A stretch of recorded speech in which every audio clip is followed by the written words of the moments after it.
Go to Senator Henderson. Thank you. Thank you very much, Mr Acting Deputy President. Well, last night the Treasurer handed down the 2022-2023 federal budget, which delivers Australia's plan for a stronger future. Cost of living relief now, a long-term economic plan which creates jobs, record investments in essential services and stronger defence and national security. This is a budget which delivers for all Australians. The government recognises households are facing cost of living pressures as a result of the invasion of Ukraine and ongoing global supply chain issues from COVID.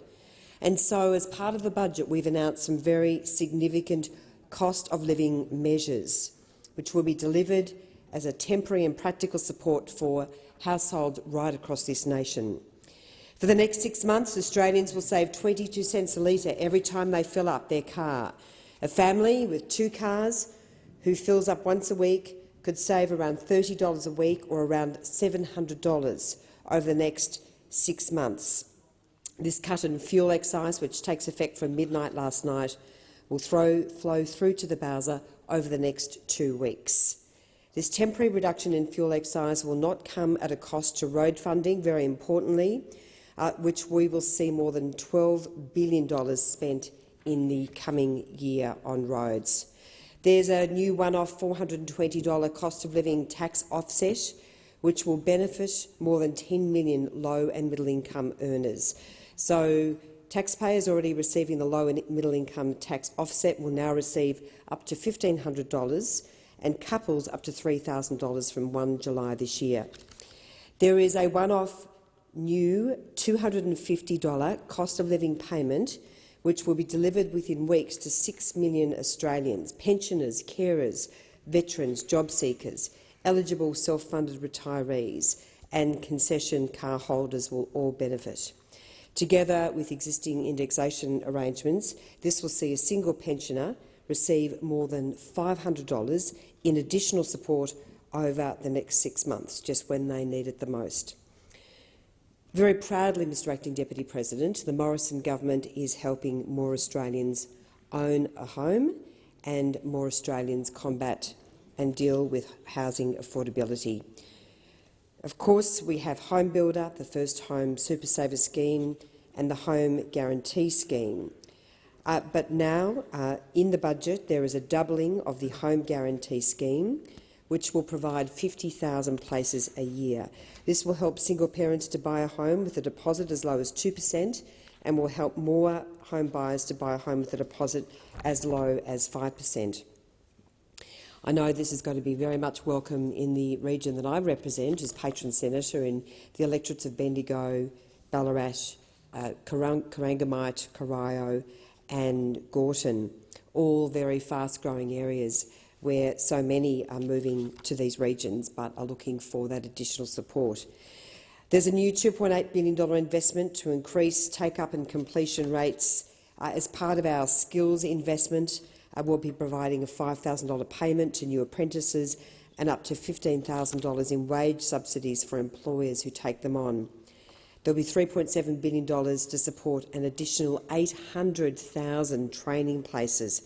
Of course, small business is a massive recipient of the measures in our budget. We know small and family businesses are the absolute lifeblood of our economy right across this nation, employing nearly 8 million Australians. And from budget night, for every $100 spent by a small business on training, those businesses will receive a $120 tax deduction, 120%. Of course, this will drive more resilience, more jobs right across the nation. We're also backing small businesses which are embracing the digital revolution by providing the same tax deduction for investments in digital technologies. Of course, local manufacturing, a very big passion of mine, receives a huge shot in the arm with a wide range of investments to drive collaboration between our universities. CSIRO, of course, in Victoria, we have the incredible announcement with the manufacture of mRNA vaccines. and there's a new patent box to support to support agriculture and low emissions technology sectors. So that's going to make a huge difference in terms of innovation.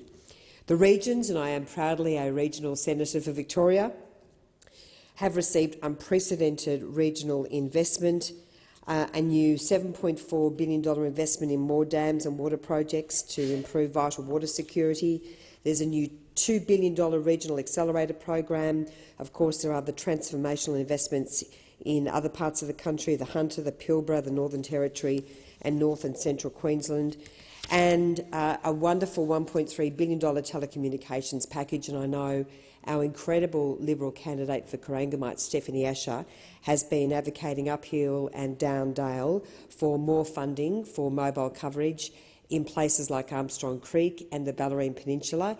In Corangamite, she's doing an incredible job, and we are very hopeful that we will see more news about how that $811 million in mobile connectivity is going to be distributed across the nation. But we've both been advocating for an extension of the PUMP program, the Peri-Urban Mobile Program. So I'm keeping fingers crossed, as is Stephanie, that we're going to see some very significant funding flow into our region.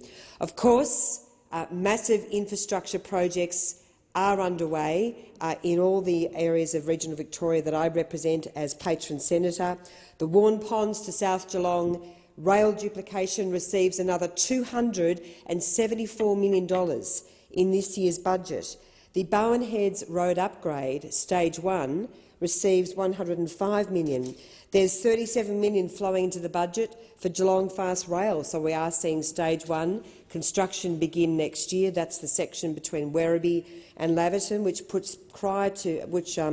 which really does, I think, remind those critics when they talk about pork barrelling in Corangamite. What an absolute joke, Mr Acting Deputy President. That $2 billion has gone into Western Melbourne, which has been so badly ignored by Daniel Andrews and State Labor. So we are very proud of what we are doing to deliver faster and more affordable and more efficient train services, including through our massive $2 billion investment in Geelong Fast Rail. There's some other very significant investments in the electorate of Gorton, the Melbourne Intermodal Terminal, planning and development. $20 million is flowing in this year's budget.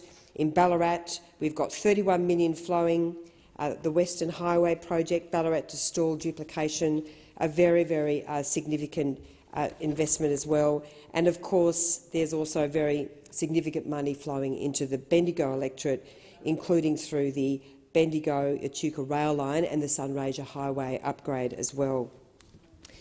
So this is a budget, as I said and as I started in my contribution, which is delivering for all Australians.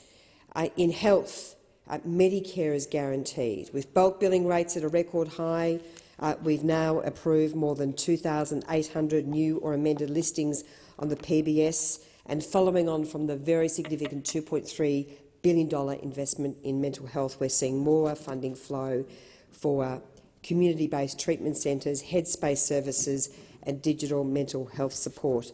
There is a massive women's safety, health and economic security package, including another $1.3 billion to combat violence against women and children. There's more frontline services, more investment in emergency accommodation, in support for legal and health services, and this builds on the incredible investment that we have made in many, many different ways for Australian women. We've now also included an enhanced paid parental leave scheme, providing more accessibility and particularly standing up for sole parents, for single mothers and fathers who can now access the full 20 weeks of paid parental leave.